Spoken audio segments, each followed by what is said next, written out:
In the sport of boxing. When it comes to legalized bank robbing, I'm the best. I don't care if y'all write good stories. I don't care if y'all write bad stories. You know, cash is king. Do you have an ATM card? I'm the human ATM. How do you even get this much money? What do you do? According to reports, Floyd Mayweather was the target of a federal raid at one of his opulent homes, but it was Mayweather's arrogant attitude in the face of what seemed to be a serious federal operation, rather than the presence of armed agents. Getting the money is not the problem, Harry. What's the problem, for Christ's sake? I didn't know what happened to you to get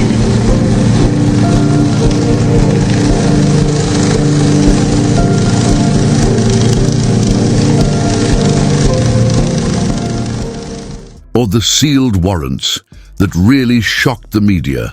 Freed according to reports, Mayweather looked to smile during the high-stakes raid, which reportedly irritated the top FBI officer there.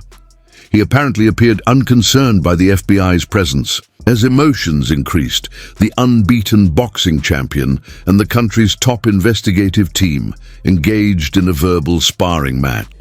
Come on down the table now. We're rocking and rolling. You know, right there. You look at that.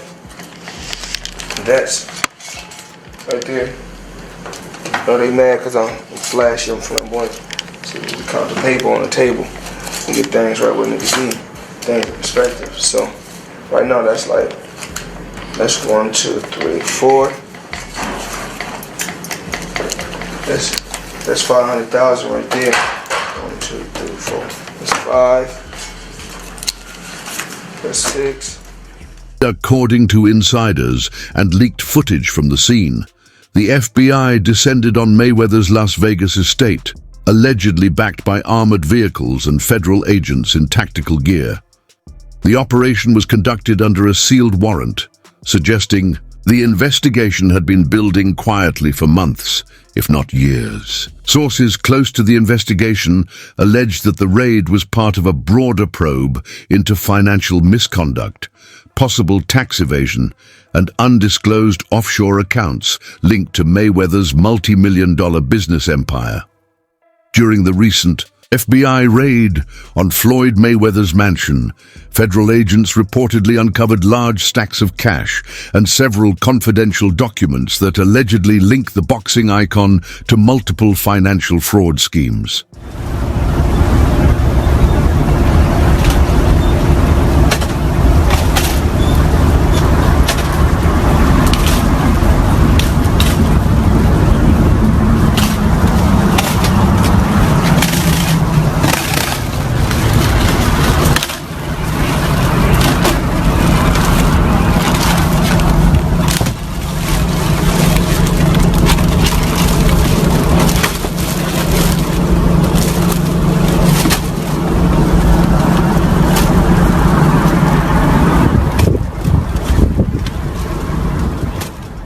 Sources close to the investigation allegedly revealed that among the seized materials were records suggesting undisclosed offshore accounts, suspicious wire transfers, and ties to potentially fraudulent business ventures. The documents are now being examined by forensic accountants and federal prosecutors to determine the extent of Mayweather's involvement. Mayweather's tactic of generating profits with little risk by taking part in non-competitive bouts against less experienced opponents, like YouTubers, is summed up in his description of his exhibition contests as legalized money robbery. Logan Paul Mayweather uses his notoriety to make a lot of money from pay-per-view. Even though the fight was more of a show than a meaningful competition, he reportedly made between $50 and $100 million from the Paul bout alone. Operations here in this area along 28th and Division, both in Grand Rapids and Wyoming. This was a month-long investigation spanning from September to November. Thousands of dollars exchanged to make fake documents for people presumably in the United States illegally. Mayweather's strategy, which focuses on working smarter rather than harder, has allowed him to keep his perfect record and earn a sizable income. This strategy has generated discussion on the commercialization of boxing and how to strike a balance between sports integrity and entertainment. You guys are absolutely right. Floyd Money Mayweather can do what he wants. I'm gonna tell you what he's definitely doing, and that's robbing your bag. Keep doing exhibition, stealing money, legalized bank robbery. He tells you in your face you a dumb for paying for it, and it's legalized bank robbery, and you go, wow, yeah, he can do what he wants. And there's people that's like, no, Floyd ain't talking about us. He's talking about everybody else. He's talking about the white man. Fool! He's talking about... Floyd Mayweather has always been involved in a variety of legal disputes. Conjecture regarding Josie Harris's untimely death. Following rumors that she was drafting a $25 million lawsuit against Floyd Mayweather for defamation and misbehavior, tensions between his ex-girlfriend and the mother of 3 of his children escalated. Authorities first declared Harris's death in her car in 2020 to be an accidental overdose. But since then, conspiracy theories have surfaced, suggesting that Mayweather may have conspired to have her killed in order to escape the expensive court fight. Even if there is no proof of foul conduct, the case's timing and high financial stakes continue to feed suspicions and public mistrust. Floyd Money Mayweather has definitely earned his nickname, but his next offer would be the easiest bag he's ever grabbed. Boxing legend Oscar De La Hoya recently came out and challenged the undefeated Floyd. And while De La Hoya played a key stepping stone role in his rise to greatness, the chance to fight a long-retired rival wouldn't wake up many, especially not Mayweather, until you hear the Golden Boy's offer. $100 million just to fight him. We're not talking purse either. That money would be guaranteed. And if Floyd took it, the offer alone would be bigger than all but 2 of Mayweather's biggest purses. And all he has to do is fight the Golden Boy again? This is a man that's been retired for over a decade, and fighting Shaq, appearing on The Masked Dancer, and teasing a presidential run doesn't equal training. Hey, Earth to Floyd, this is the easiest bag you will ever grab. All you have to do is say yes. And to earn even more, all you have to do is win the easiest fight you've had since Conor McGregor.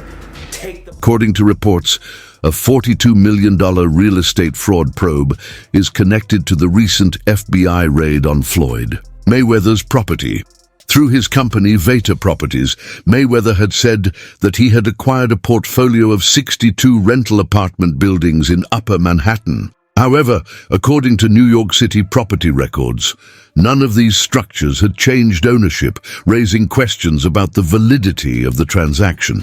My book, but hey guys, you know the feds, the feds got the man on $25 million in back taxes. And see, the thing is, you guys think that man's money is up there like it is, but it's not, so to speak. See, Floyd over the years have had so many legal battles when it comes to this bread, owing back taxes, not paying off debts. And everybody knows that he buys all his vehicles from the same person, that's crooked as hell, Josh Tobin, aka the Chopper. You know what I'm saying? Like, everybody know the Chopper, man. Anybody get a car from him. But at the end of the day, man, Floyd having some money problems. So now what I'm going to dig into is we're going to dig into Josie Harris. Now, Josie Harris was Floyd's first baby mama.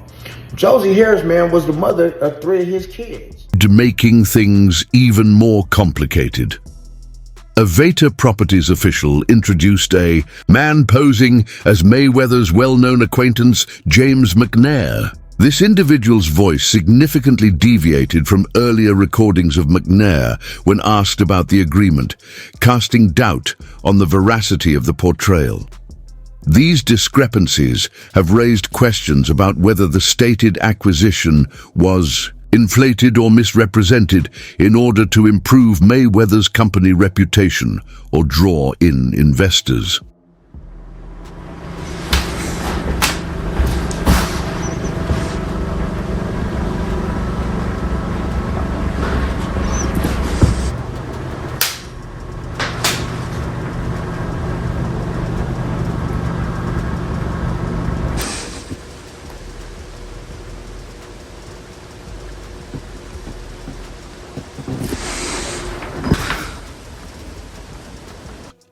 In order to find proof of this purported fraudulent transaction, including bank records and correspondence. There's a flex happening with Floyd Mayweather. that we were all cheering and congratulating him from, but we might need to put a pin in that as some evidence comes forward that things may not be how they seem. So a couple weeks back, I talked about it here on the show. Floyd Mayweather said he dropped $402 million on 62 Manhattan rental buildings. But Business Insider went and did the research. They did their Googles, and they said they couldn't find any receipts that this is true. There were no deed transfers, no public records, nothing. They made some phone calls to owners, and they could not find any information regarding this transaction. Floyd has gone on interviews and discussed it. You know, of course, 50 Cent dropped in with his troll thing and put the interview up and the information about it and said he bought them in his imagination. Same place he read all those Harry Potter books. Because 50 gone 50. My question is, does Floyd was he swindled in some sort of business deal? That may support allegations of financial. Floyd has gone on interviews and discussed it. You know, of course, 50 Cent dropped in with his troll thing and put the interview up and the information about it and said he bought them in his imagination. Same place he read all those Harry Potter books. Because 50 gone 50. My question is, does Floyd was he swindled in some sort of business? Financial impropriety or deception, the FBI searched Mayweather's home. Hey, who said Floyd ain't still out here doing big deals? Money Mayweather just inked a massive $402 million real estate deal in New York City, buying up 60 apartment buildings from Black Spruce Management, the equivalent of 1,000 apartment units. Now, Floyd said the goal is to be able to provide affordable housing to families that need it. Most of the units are located in Upper Manhattan. And he said that when he was a kid, his dream was just to be able to own a home and that you can achieve anything if you put your mind to it. Damn, Floyd just bought the block. I'm proud of Floyd. He's come a long way. This is a guy who was once seen burning money in a nightclub. He spent $17 million on a watch. Not to pocket watch him, but people looked at him for years like, yo, he wastes a lot of money. Does he ever give back? And now he's providing affordable housing? Damn, Money Mayweather's come a long way. This is a real good look. It shows evolution. It shows maturity. Not to mention, it's always great to see another person of color become a landlord. His ex Josie Harris is suing him for $20 million for making false and humiliating accusations. Mayweather had an interview with Katie Couric just 2 weeks before his big fight against Manny Pacquiao. During the interview, he said that when he and Josie got into a physical fight, it was because she was high on drugs. The fight he was talking about happened back in December 2011. He actually went to jail for 90 days for domestic violence. Mayweather told Katie, "Did I kick, stomp, and beat someone? No, that didn't happen. Did I restrain a woman that was on drugs? Yes, I did. So if they say that's domestic violence, then you know what? I'm guilty. I'm guilty of restraining someone." Well, the timing couldn't be better for Josie. The big fight paid out $300 million to the two fighters. Pacquiao went home with 40%, Mayweather took home